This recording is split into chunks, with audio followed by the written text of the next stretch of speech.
शेतकरी मित्रांनो, या व्हिडिओमध्ये आपण गुलाब लागवडीपासून तर फुलांच्या विक्रीपर्यंतची संपूर्ण माहिती घेणार आहोत। मित्रांनो, 12 महिने भरपूर मागणी असलेले फूल म्हणजे गुलाब। प्रेमाचे, मैत्रीचे, शांततेचे प्रतीक म्हणजे गुलाब। लग्न समारंभ, सभा, वाढदिवस अशा अनेक कार्यक्रमात गुलाब पुष्पांचे फार महत्त्व आहे। त्यातच 14 फेब्रुवारीला तर गुलाबाला उच्चांकी बाजारभाव मिळतात। गुलकंद, गुलाबजल, अत्तरासाठी सुद्धा गुलाबाचा वापर फार मोठ्या प्रमाणात करतात। शेतकरी मित्रांनो, गुलाब शेती म्हटले तर पॉलीहाऊसमधील शेती असा अनेक शेतकऱ्यांचा समज होता।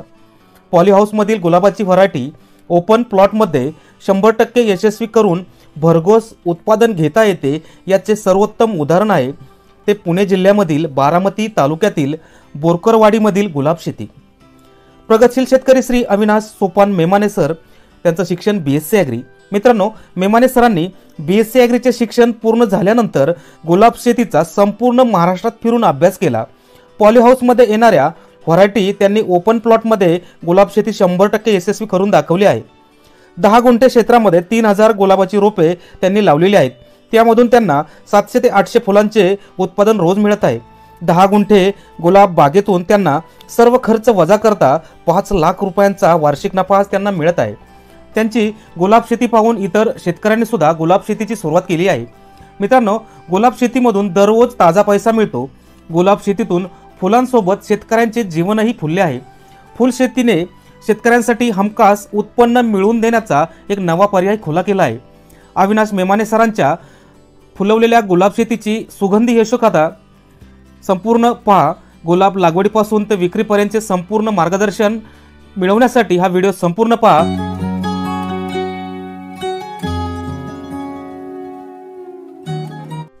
मेमाने सर, नमस्कार। नमस्कार। आत्ता आपण ज्या गुलाबाच्या प्लॉटमध्ये उभे आहोत, तर ह्या प्लॉटमध्ये लावलेली व्हरायटी कोणती आहे? बोर्डेक्स। आणि ही व्हरायटी लावण्यासाठी जमिनीचा प्रकार कसा असावा? जमीन त्याला अति भारी चालत नाही ना अति हलकी जमीन चालत नाही, मध्यम स्वरूपाची जमीन चालते की जेणेकरून अति पाऊस झाला तरी पाण्याचा निचरा हे व्यवस्थित झाला पाहिजे, म्हणजे उत्तम निचरा होणारी जमीन। सर, आता ह्या लागवडीचा हंगाम कोणता असतो? गुलाबाची लागवड आपण 12 महिने करू शकतो, पण ज्या भागामध्ये पाऊस जास्त पडतो अशा भागातल्या लोकांनी शक्यतो जानेवारी फेब्रुवारीमध्ये लागवड करतात, आणि ज्या भागामध्ये पाऊस कमी पडतो ते जून जुलैला गुलाबाची लागवड करतात। सर, आता ही जी व्हरायटी तुम्ही सांगितली बोर्डेक्स, तर हीच व्हरायटी कशा करता लावायला पाहिजे? सर, तशी व्हरायटी पॉलीहाऊसमधली व्हरायटी, पण आपण हे ओपनमध्ये घेतलेली आहे। म्हणजे काय व्हायचं, शेतकऱ्यांमध्ये गैरसमज काय असायचं की पॉलीहाऊसची व्हरायटी ह्या ओपनला येत नाही, पण ॲक्च्युली काय झालं, पॉलीहाऊसची व्हरायटी ह्या ओपनला चांगल्या पद्धतीने येतात आणि पॉलीहाऊसपेक्षा सुद्धा उत्पादन डबल भेटते। म्हणजे ज्यावेळेस आम्ही शेतकऱ्यांमध्ये चर्चा केली व शेतकऱ्यांमध्ये उत्पादन कसं आहे पॉलीहाऊसमधल्या बोर्डेक्स जातीचं, तर त्यांचं म्हणणं आलं की तुमचं उत्पादन आमच्यापेक्षा जास्त आहे, म्हणून आम्ही ती बोर्डेक्स जातीची व्हरायटी सिलेक्शन केलेली। सर, आता तुमच्या सांगण्यावरून ही तर व्हरायटी पॉलीहाऊसमधली, तर पॉलीहाऊसमध्ये जे उत्पादन निघतं आणि बाहेरच्या प्लॉटमध्ये जे उत्पादन निघतं ओपन प्लॉटला, तर याच्यामध्ये उत्पादन तुम्ही जास्त सांगितलं, परंतु जी मालाची जी क्वालिटी निघते तर त्या क्वालिटीमध्ये काय बदल पडतो का? सर, ज्यावेळेस आम्ही पुणे मार्केटला ज्यावेळेस आम्ही सर्वे करत होतो किंवा पॉलीहाऊसमधला बोर्डेक्स आणि आपला बोर्डेक्स, तर आम्हाला कसा डिफरन्स वाटला नाही की बाबा आमची दांडीची फुलाची दांडी असेल, फुलाची क्वालिटी असेल, ही पॉलीहाऊसपेक्षा सुद्धा ओपनला चांगल्या पद्धतीने येते। गुलाब लागवडीच्या पूर्वी जमिनीची मशागत कोणकोणती करावी लागते? जमिनीची मशागत म्हटलं तर पहिल्यांदा जमीन चांगल्या पद्धतीने नांगरून घेतली, नांगरल्यानंतर उभा आडवा रोटर मारला, रोटर मारल्यानंतर 5 फुटी बेड काढले, बेड काढल्यानंतर 5 बाय 6 हे रोपातलं अंतर 5 बाय 6 अशी लागण केलेली। सर, लागवडीच्या वेळेस 5 बाय 6 वरती जी लागवड केली जाते, तर या लागवड करत असताना बेसल डोसमध्ये काय काय द्यावं लागतं? बेसल डोसमध्ये तुमचं NPK मध्ये 1846 असेल, मायक्रोन्यूट्रनमध्ये बोरोकॅलमॅक्स वापरलं, एक टॉनिकमध्ये केपीझाईम, प्लांट जाईममध्ये केपीझाईम एक टॉनिक वापरलं आम्ही त्यामध्ये, बाकीचे तुमचे जे प्लांट ग्रोथ रेग्युलेटर आहे ते आम्ही त्यामध्ये वापरले गेले। मेमाने सर, गुलाब शेतीमध्ये पाणी व्यवस्थापन कशा प्रकारे करावं लागतं? आता जे आपण प्लॉटमध्ये उभे आहोत ह्या प्लॉटमध्ये तुम्ही पाहत असाल की बेडला 2 लॅटरल आपण अंतरल्यात का, बेडला 2 लॅटरल अंतरण्याचं शास्त्रीय कारण काय आहे की गुलाबाची मुळं ही खोलवर न जाता मातीमध्ये आडवी तिडवी पसरतात, म्हणजे जेणेकरून काय होतं गुलाबाची मुळं ही वरच्यावर राहतात, वरच्यावर राहिल्यामुळे काय होतं तुम्ही जर पाणी त्याला जास्त दिलं जास्त प्रमाणामध्ये तर मुळकूच होण्याची शक्यता असते। त्यामुळे 2 लॅटर वापरण्याचं कारण हेच होतं की बाबा 15 ते 20 मिनिटांमध्ये पूर्ण बेड हा तुमचा ओला झाला पाहिजे, त्यामागचं एक कारण आहे किंवा पाणी मॅनेजमेंट हे गुलाबाला अत्यंत महत्त्वाचं आहे। म्हणजे डबल लॅटरल टाकून कमी वेळामध्ये बेड ओला करणं हे सगळ्यात महत्त्वाचं आहे। मेमाने सर, गुलाब लागवडीनंतर त्या पिकावरती येणारे रोग कोणते आणि त्याचं नियंत्रण कशा प्रकारे केलं जातं? गुलाबावर ऋतूनुसार रोग येतात. म्हणजे पावसाळ्यामध्ये वेगळे रोग येतात, हिवाळ्यामध्ये वेगळे येतात, उन्हाळ्यामध्ये वेगळे येतात. पावसाळ्यामध्ये काय होतं, अति पाऊस होतो. अति पाऊस झाल्यानंतर जमिनीमध्ये ओलावा जास्त होतो, म्हणजे वापसा कंडिशनला जमीन राहत नाही. त्यावेळेस तुमचा डाउनी मिल्ड्यू हा रोग जास्त प्रमाणात अटॅक करतो. दुसरा रोग येतो ब्लॅक स्पॉट. ब्लॅक स्पॉट म्हणजे पानावर काळे काळे टिपके पडतात आणि कालांतराने ती पाने पिवळीपर्यंत गळून जातात. हा त्यातला पावसाळ्यामधले मेजर 2 रोग. जर हिवाळ्यामध्ये पाहिलं तर हिवाळ्यामध्ये पावडर मिल्ड्यू. हिवाळ्यामध्ये पावडर मिल्ड्यूचा जास्त अटॅक हा गुलाबावर होत असतो. तर पावडर मिल्ड्यू का होतं की स्पोर अपटेकिंग कमी होत असल्यामुळं पावडर मिल्ड्यूचा अटॅक हा गुलाबावर जास्त होत असतो. आणि उन्हाळ्यामध्ये म्हटलं, उन्हाळ्यामध्ये काय होतं, जमीन ड्राय पडते. म्हणजे जमिनीमध्ये ड्राय झाल्यामुळं तुमचा लाल कुळी असेल किंवा उष्णता वाढल्यामुळे थ्रिप्स असेल. थ्रिप्स आणि लाल कुळी हा प्रामुख्याने उन्हाळ्यामध्ये जास्त गुलाबाला अटॅक करत असतात. तुम्ही आता सांगितल्याप्रमाणे प्रत्येक ऋतूनुसार याच्यावरती किडी आणि रोग बदलत जातात. तर याच्यावरती येणारा जो पावसाळ्यामध्ये जे आजार आहेत तर त्याच्यावरती नियंत्रण कशा प्रकारे करावं लागतं? गुलाबावर पावसाळ्यामध्ये डाउनी मिल्ड्यूचा अटॅक हा जास्त प्रमाणात असतो. डाउनी मिल्ड्यू म्हणजे काय, डाउनी मिल्ड्यू हा प्लास्मोपोरा विटिकोला ह्या बुरशीमुळे येतो. तो सॉइल बॉर्न डिसीज आहे, म्हणजे तो जमिनीत येणारा रोग आहे. तर त्याच्यावर काय करायचं, जमिनीत येणारे जे रोग आहेत त्याच्यावर एकच पर्याय आहे की तुमची जमीन ही पूर्ण वापसा कंडिशनला राहिली पाहिजे. तुम्ही सारखं तुम्ही त्याच्यावर लक्ष दिलं पाहिजे की आपल्या जमिनीमध्ये ओलावा किती आहे किंवा काय. जर ओलावा कमी करण्यासाठी काय करायचं, ज्यावेळेस ओलावा जास्त असतो जमिनीमध्ये तर जे आंतरप्रवाही बुरशीनाशके, रोको असेल, ॲलिट असेल, ह्यासारखी बुरशीनाशके तुम्ही जमिनीतनं ड्रिंचिंगद्वारे तुम्ही द्यायची. आणि स्प्रेला ज्यावेळेस तुम्ही फवारणी करणार आंतरप्रवाही बुरशीनाशकमध्ये तुमचं कॅब्रोटॉप असेल, ॲक्रोबेट असेल किंवा किरारी असेल, अदर तुमचे जे कॉन्टॅक्ट फंजीसाईड आहेत, कॉन्टॅक्ट फंजीसाईडमध्ये तुमचं M45 असेल, 22 स्टील असेल, असं तुम्ही एकत्रित कॉम्बिनेशन करून त्याच्यावर नियंत्रण मिळू शकता. तर हिवाळ्यामध्ये जे दुसरा रोग येतो, हिवाळ्यामध्ये पावडर मिल्ड्यूचा अटॅक जास्त होतो. पावडर मिल्ड्यूसाठी तुम्ही काय करायचं की ज्यावेळेस तुम्ही तुमच्या बागेला ज्यावेळेस पावडर मिल्ड्यू होतो हिवाळ्यामध्ये, त्यावेळेस तुम्ही ड्रिपद्वारे सल्फरचं ड्रिंचिंग करू शकता. आणि वर्ण स्प्रेमध्ये तुमचे सिस्टमॅटिक फंजीसाईडमध्ये तुमचं मायक्लोबोटॅनिल असेल किंवा फॉलिक्युअर असेल, अदर लुना एक्सपिरियन्स असेल, अशी इत्यादी प्रकारची औषधं तुम्ही स्प्रेमध्ये वापरू शकता. आणि उन्हाळ्यामध्ये रेड माईटचा अटॅक जास्त होतो. म्हणजे उन्हाळ्यामध्ये रेड माईटचा अटॅक जास्त का होतो किंवा टेम्परेचर हे तुमचं 35 डिग्रीच्या पुढे गेलेलं असतं. मग त्यावेळेस काय होतं, वातावरणामध्ये उष्णता ही जास्त प्रमाणात भडकलेली असते. त्यावेळेस काय करायचं, बागेमध्ये तुमचा पूर्ण ओलावा तयार झाला पाहिजे बागेमध्ये. त्यावेळेस खालच्या 2 बेडच्या मधनं तुम्ही व्यवस्थित पाणी सोडू शकता, जेणेकरून तुमची जमीन ही ड्राय नाही राहिली पाहिजे, पूर्ण ओलावा राहिला पाहिजे. त्यामुळं तुम्ही थ्रिप्सवर आणि रेड माईट्सवर नियंत्रण मिळू शकता. रेड माईटसाठी तुम्ही ॲबॅसिल असेल, ओमाइट असेल, वीकमध्ये म्हटलं तर दमन 47 असेल, अशी औषधं तुम्ही स्प्रे करू शकता. आणि थ्रिप्ससाठी बी सुद्धा ती औषधे चांगल्या पद्धतीने काम करतात. डाउनी मिल्ड्यूसाठी आपण कर्तव्यपूर्ती ॲग्रोकेमचं KP मॅजिक हे सुद्धा स्प्रे करू शकतो, त्याचा बी चांगला रिझल्ट आहे. आणि रेड माईटसाठी ज्यावेळेस आपण स्प्रे करू त्यामध्ये सिलो काय करते, पानावर एक चांगल्या प्रकारची कोटिंग आणतं. कोटिंग आणल्यानंतर काय होतं, पानाला चांगला कडकपणा आल्यानंतर ज्या सकिंग पेस्ट आहेत, तुमचं रेड माईट असेल, ज्या रसशोषक किडी आहेत, ह्याच्यावर आपण चांगल्या प्रकारे नियंत्रण मिळू शकतो. मेहमाने सर, गुलाबाच्या कलमांची निगा कशा प्रकारे घेतली जाते? गुलाबाच्या कलमांची निगा म्हटलं तर काय होतं, गुलाबामध्ये वांजकाडी म्हणजे खालच्या बुडक्याच्या साईडला एक वांजकाडी असते, म्हणजे ज्या अननेसरी ब्रँचेस आहेत त्या आपण पावसाच्या तोंडावर अगोदर सगळ्या कट करून घ्यायच्या. म्हणजे जेणेकरून काय होतं, गुलाब बागेमध्ये हवेचं व्हेंटिलेशन चांगलं झालं पाहिजे. म्हणजे जेवढी बागामध्ये गर्दी जास्त तेवढ्या रोगकिडी जास्त, आणि जेवढी हवा खेळती गुलाबामध्ये तेवढ्या रोगकिडीचा प्रादुर्भाव तुम्हाला कमी जाणवतो. त्यामुळे पावसाच्या तोंडावर काय करायचं, सगळा बाग तुम्ही स्वच्छ करून घ्यायचा, जे अननेसरी ब्रँचेस सगळ्या कट करून घ्यायच्या, जेणेकरून तेच काढल्यानंतर काय होईल आपल्याला माहिती आहे का, ओलावा तुमचा जमिनीमध्ये सूर्यप्रकाश हा पूर्ण जमिनीवर पडेल आणि थोडासा ओलावा कमी होण्यास मदत होईल.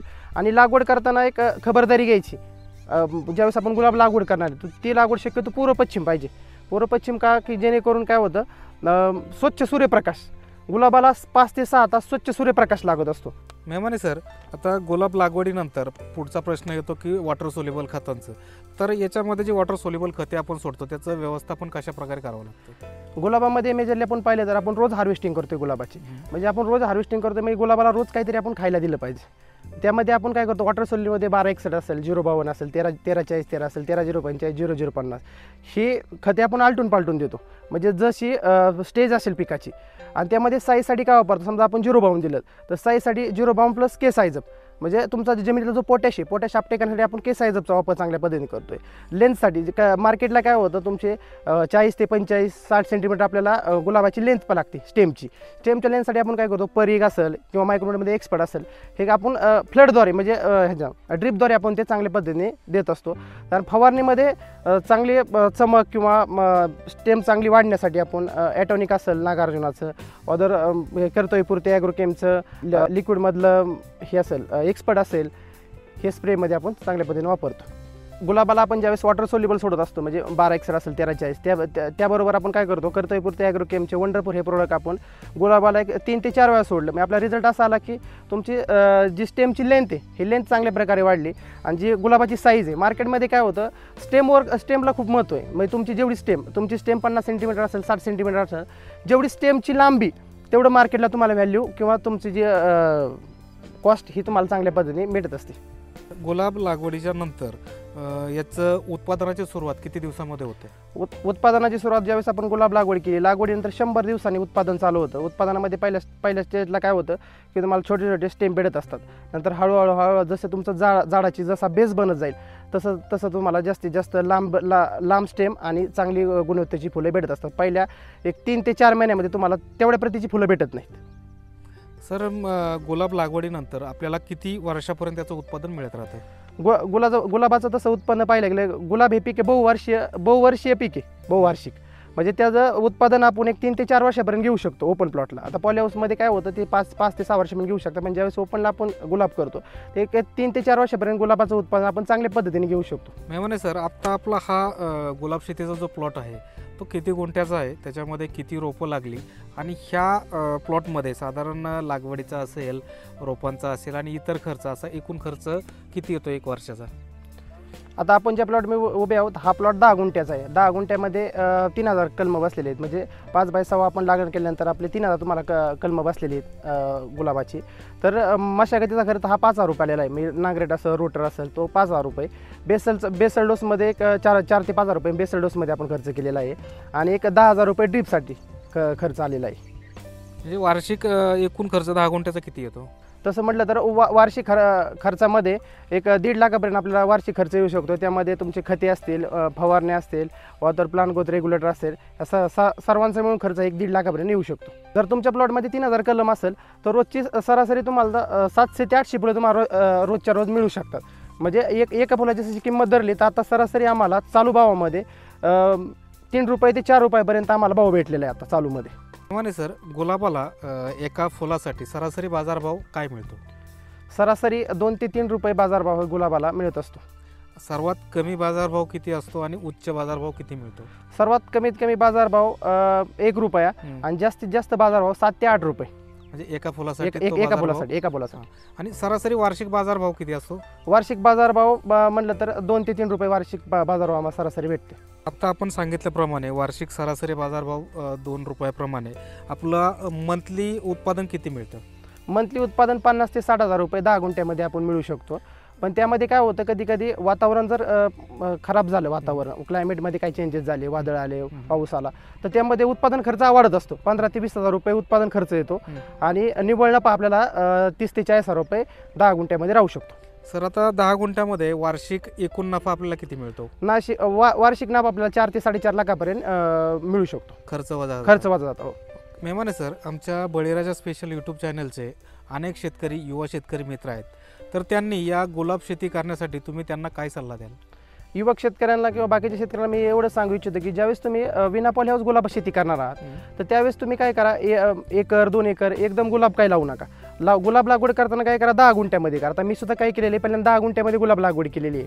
आता माझी लागवड आता 2 ते 3 दिवसामध्ये परत मी एकरभर गुलाब लागवड करतोय. म्हणजे का की छोट्या प्लॉटमध्ये गुलाब लागवड केल्यानंतर आपल्याला फायदा असा होतो किंवा रोगकिडी, बाकी तुमचं पाण्याचं मॅनेजमेंट असेल, खताचं व्यवस्थापन असेल, हे आपल्या छोट्या प्लॉटमध्ये आपल्याला जास्त नुकसान नाही. म्हणजे जरी नुकसान झालं तर त्या प्रमाणात होणार नाही. म्हणजे आपण कधी 1 एकर गुलाब लावला आणि त्यामध्ये जर रोकडीचं आपल्याला व्यवस्थापन जमलं नाही तर पूर्णतः आपलं 1 लाख ते 2 लाखाला शेतकऱ्यांना तो लॉस होऊ शकतो. त्यामुळे शेतकऱ्यांनी काय करा की 10 गुंठ्यामध्येच पहिल्यांदा प्लॉट तयार करा, त्याच्यावर चांगला अभ्यास करा, रोग कोणते येतात, पेस्ट कोणते येतात, पाण्याचं मॅनेजमेंट कसं असतं, खतांचं व्यवस्थापन कसं असतं, त्याच्यावर पूर्ण अभ्यास करा आणि नंतर मग तुम्ही बल्कमध्ये 1 एकर 2 एकर गुलाब लावू शकता। शेतकरी मित्रांनो, मेमाने सरांच्या पॉली हाऊस विना जी शेती केली जाते गुलाबाची, आत्तापर्यंत शेती आपण गुलाबाची जर पाहिली बोर्डेक्स व्हरायटी तर पॉली हाऊसची व्हरायटी म्हणून प्रसिद्ध आहे, परंतु मेमाने सरांनी ही व्हरायटी ओपन प्लॉटमध्ये सक्सेस केली आणि ती पाहण्यासाठी इथलच्या आसपासच्या पंचकृषीतून अनेक शेतकरी मित्र इथं आले, तर त्यांचा आपण अभिप्राय घेऊया।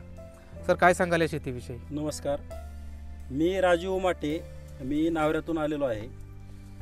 नावऱ्यातून खास याच्याकरिता आलो मी इथं की जे बोर्डेक्स जातीची गुलाब शेती आहे ते फक्त पॉली हाऊसमध्ये सक्सेस होते, पण आमचे एक सहकारी मित्र आहेत मेमाने साहेब म्हणून, त्यांनी इथं गुलाब शेती म्हणजे ओपन प्लॉटमध्ये गुलाब शेतीचं लागवड केलेलं आहे आणि लागवड करत करत त्यांनी चांगल्या प्रकारे उत्पन्न पण घेतलेलं आहे। खास मला वाटलं की आपण खरंच जाऊन बघितलं पाहिजे, त्यासाठी मी नावऱ्यामधून मी आज इथं त्यांची सुप्यामध्ये प्लॉट आहे गुलाबाचा आणि त्या प्लॉटला व्हिजिट देण्यासाठी मी खास मुद्दाम बघण्यासाठी इथं आलेला आहे। तरी मला असं वाटतं जे पॉली हाऊसमध्ये जे बोर्डेक्स हे जात सक्सेस होते ते ओपन प्लॉटमध्ये सुद्धा सक्सेस होते, हेच मी सर्व शेतकऱ्यांना सांगू इच्छितो। सर, तुम्ही काय सांगाल मेमाने सरांच्या या गुलाब शेतीविषयी? नमस्कार, मी सौरभ गाडगे, केडगाववरून आलो आहे, तालुका दौंड, जिल्हा पुणे। इथं मेमाने साहेबांचं जी बोरकरवाडी गाव आहे त्यात त्यांनी अत्यंत उत्कृष्टपणे गुलाब शेती केलेली आहे बोर्डेक्स जातीची। ॲक्च्युली विषय काय आहे, बोर्डेक्स जात ही फक्त पॉलिहाऊसमध्येच येते, पण ह्यांनी ओपन प्लॉट काढून सक्सेस करून दाखवलं आहे ते। आणि मुळात ही ऊस किंवा कांदा ह्या पिकांकडे वळण्यापेक्षा ते गुलाब शेतीकडे वळले आणि ते सक्सेस करून दाखवले त्यांनी आज इथं। त्यामुळे त्यांना बी पुढच्या वाटचालीस शुभेच्छा आणि प्लॉट पण चांगला आणलेला आहे इथं त्यांनी। पाहिजे तर शेतकऱ्यांनी इथं येऊन एकदा भेट देऊन जावी प्लॉटला। इतर शेतकऱ्यांनी सुद्धा मेमाने साहेबांचा आदर्श घेऊन त्यांच्या मार्गदर्शनाखाली गुलाब शेती आय बटनवर क्लिक करून आधुनिक शेती व शेतीपूरक व्यवसाय यांचे नवनवीन व्हिडिओ पाहू शकता। कृषी क्षेत्रातील नवीन तंत्रज्ञान, चालू घडामोडी, तज्ज्ञांचे लेख, विचार, पिकांचे फोटो, शेती अवजारे, खते, बियाणे, औषधे यांच्या अधिक माहितीसाठी आम्हाला यूट्यूब, फेसबुक, ट्विटर, इंस्टाग्राम यावरही फॉलो करा। त्याच्या लिंक डिस्क्रिप्शनमध्ये दिलेल्या आहेत। आधुनिक शेती, शेतीपूरक व्यवसाय, नवीन तंत्रज्ञान, शेतकऱ्यांच्या यशोगाथा, फुलशेती, फळशेती, वनशेती, भाजीपाला पिके, वेलवर्गीय पिके, तरकारी पिके, दूध व्यवसाय, प्रक्रिया उद्योग, खते, औषधे, बी बियाणे, कृषी क्षेत्रातील तज्ज्ञांचे मार्गदर्शन असे दर्जेदार व माहितीने परिपूर्ण असलेले नवनवीन व्हिडिओ पाहण्यासाठी आमच्या बळीराजा स्पेशल यूट्यूब चॅनेलला आत्ताच सबस्क्राईब करा व शेजारील बेल आयकॉन नोटिफिकेशन चालू करा। धन्यवाद शेतकरी मित्रांनो, धन्यवाद।